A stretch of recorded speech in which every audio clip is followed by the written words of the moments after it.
tas ir mana filozofija, kad visu laiku ir jāattīstās un jāmācās.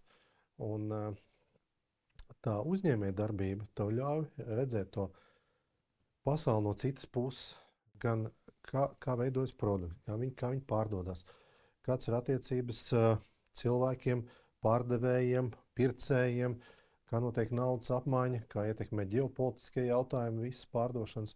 Un, tā ir pilnīgi cita filozofija, un ņemot vērā, ka man tiešām, jo ar medicīnu ir sekojoši, kad no sākuma tu kā students audz, mācies, skaties, tur dežūrē, un no sākuma sāc kopēt to, ko dara vecākie kolēģi.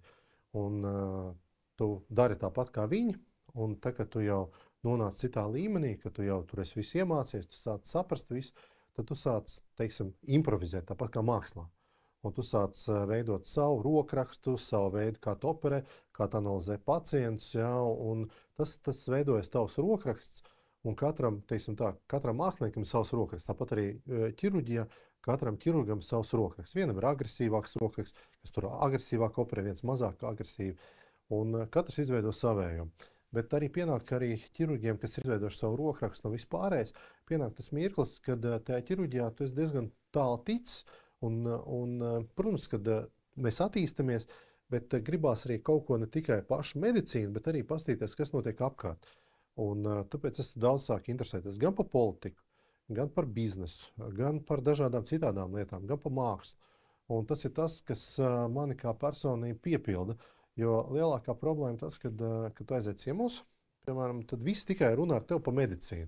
Un tāds sajūta, ka tu tikai tajā medicīnā kaut ko saproti. Bet man patīk tas, ka tagad aiziet ciemos var runāt gan par medicīnu, gan par politiku, gan par biznesu, gan par kaut kādiem jauniem projektiem un ģeopolitiskām lietām. Tā kā tas ir tas, kas tev kā personību paplašina, un līdz ar to tu arī pašā ķirurģijā audz, ja, jo tā problēma ir, kad bieži vien ienāk tajā, kad tu kļūsi par profesionālu, tur sākās arī tāda profesionālā rutīna, kad tu to visam esi izgājis cauri. Jā, tu to dari profesionāli, tu to dari labi, bet tas ir arī viss. Tāpēc ļoti svarīgi, ka tu vari redzēt daudz plašāk, un līdz ar to, kad tu atgriezies ķirurģijā, tu vari arī būt sevi, arī pilnveidot arī tur, un tev ir vēlme pilnveidot tur. Tur ir tā svarīgā lieta. Un vēl viena lieta, kas ir baigi svarīga, tas ir cilvēki, kas tev apkārt. Jo te, kad tu veido tās savas komandas, ja, tad tu izvēlies cilvēkus, kuriem tev patīk pavadīt laiku, un kuri redz un domā līdzīgi kā tev. Katrs, protams, domā komandā savādāk, un viens vienu neietekmē, bet, protams, ka tā kopējā vīzija ir vienāda. Un tāpēc tas arī vesels stāsts ir gan par jauniem cilvēkiem, ko tu iepazīsti, gan kaut kāds jauns iemaņas, kontaktējoties viņiem iegūst. Ja, un tas arī tev ļauj iziet no komforta zonas. Ja, jo saproti, jo ķirurģijā, reti kurš no mugurkaulu ķirurģiem taisa blogus, reklamē kaut kādus savus izgudrotos produktus, un tā ir liela iziešana no komforta zonas. Ja. Man kā doktorim tas īstenībā varbūt nebūtu vajadzīgs, ja. Bet ja tu gribi nonākt citā līmenī, gribi saprast, kā notiek šajā pasaulē, kā pilnveidot sevi un to, ko tu dari, tas ir jāiziet ārā no komforta zonas. Operazālē jūs esat galvenais. Es esmu galvenais operazālē, jā. Visi klausās jūs esat komandas vadītājs, vai tas palīdz biznesa un uzņēmēja darbību vadībā? Viennozīmīgi, jo tajā operācijas zālē nav viss tik vienkārši. Visam liekas, tu operē, ja, ka tu esi ķirurgs, ja, bet īstenībā, kad tu operē, tev ir tā kā kapteinim, tev ir jāzina, kas tur notiek vienā kuģa galā, kas notiek otrā, un tev jākontrolē viņu. Un tas ir ļoti interesanti, kad, piemēram, kad mēs operējam, kad es gan skatos, ko dara asistents, gan ko dara māsa, un kas notiek anestezologa galā. Un tāpēc tas viss ir jāapkopo un jākontrolē, būtu tas maksimāli labākais rezultāts. Jo pie tādām lielām garām operācijām tā problēma, ka bieži vien arī opermāsa vai arī asistenti, viņi sāk nogurt, ja, un zaudēt to fokusu. Ja. Un tev kā komandas līderim viņi ir jāmotivējas, ir jāsaņemās, ir jābūt precīzākiem, lai to rezultātu ātrāk un veiksmīgāk sasniegt. Un tajā pašā laikā ir jākontaktējas ar anestezologu, lai saprastu, kas notiek ar pacientu, kā viņš jūtās narkozē, vai tā operācija, vai viņi iet viss normāli no narkozes puses, vai nav jāpasteidzina. Jo pieši man bija tā, ka arī piemēram, kaut kāds izmaiņas narkozes laikā, ja, un jābeidz priekšlaicīga operācija. Tad saka, doktors, mums ir 5 minūtes, lai beigtu operāciju. Tu saproti, ka tas tikai vidū.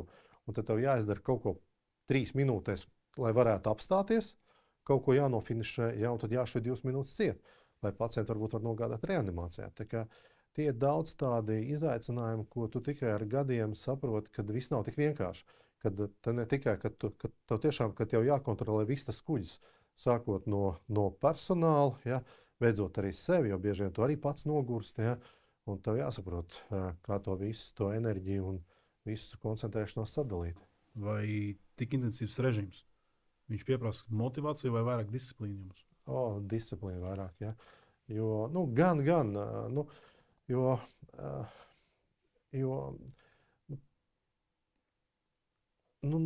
nav laika tādam vājumam, ja, jo saprot, tev ir jāceļās, tev ir jāiet, tev jādara, ja, jo pirmkārt, kurš cits to izdarīs, ja ne tu, un otra lieta arī, kad no tevis atkarīgs arī pārējo cilvēku, gan darbs, gan algas, gan vispārējais, tāpēc vienkārši gribot, negribot, ir jāceļās, jādara tas darbs, jādara maksimāli labi, lai visiem būtu labi, gan pacientiem, gan arī personālam, gan arī visam pārējiem.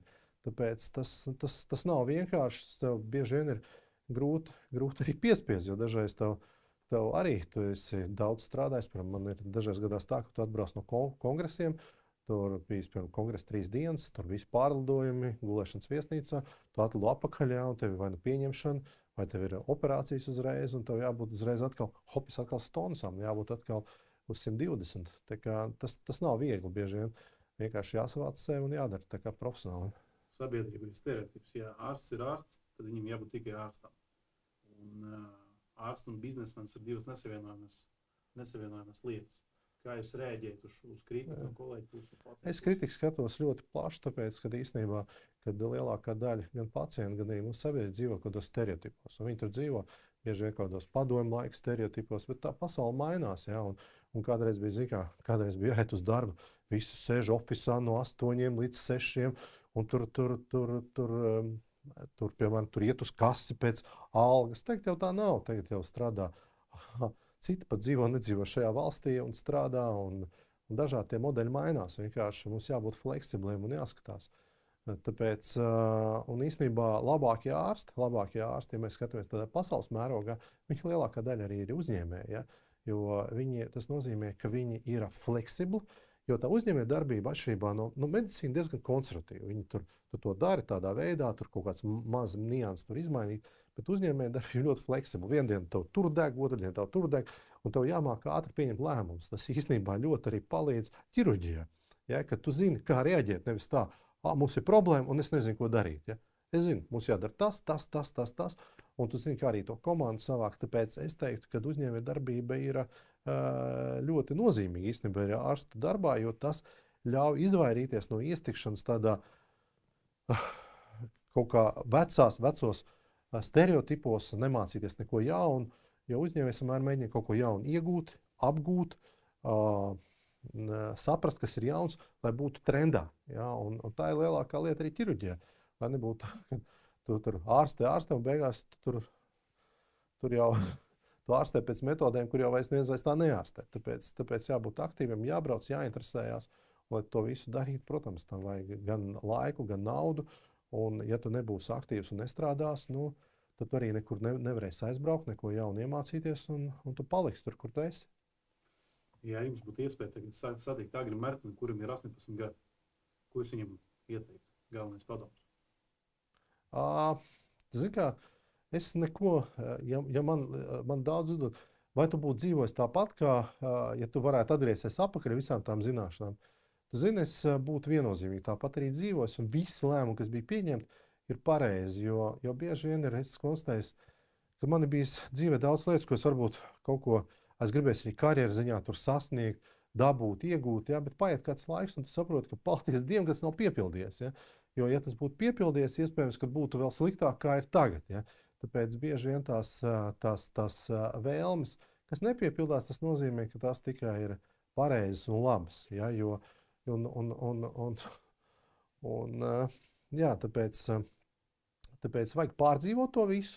Un bieži vien ir tā, ko es ievēroju, ka tu kaut ko gribi, vienalga arī kaut ko, un tad tu to pārdzīvo, un tu saproti, ka tu jau esi to līmeni pāraudzis, un es nonācu citā līmenī, un tu jau sāc skatīties savādāk. Tā kā tu pat, ja neesi ieguvis to visu, tu jau tajā visā esi bijis un izdzīvojis, un sapratis, un iemācies daudz ko jaunu. Bet ļoti svarīgi ir vēlme, ir ambīcijas, ja? Ka tev tās ambīcijas nesamazinās un tā uz viņām ej uz priekšu.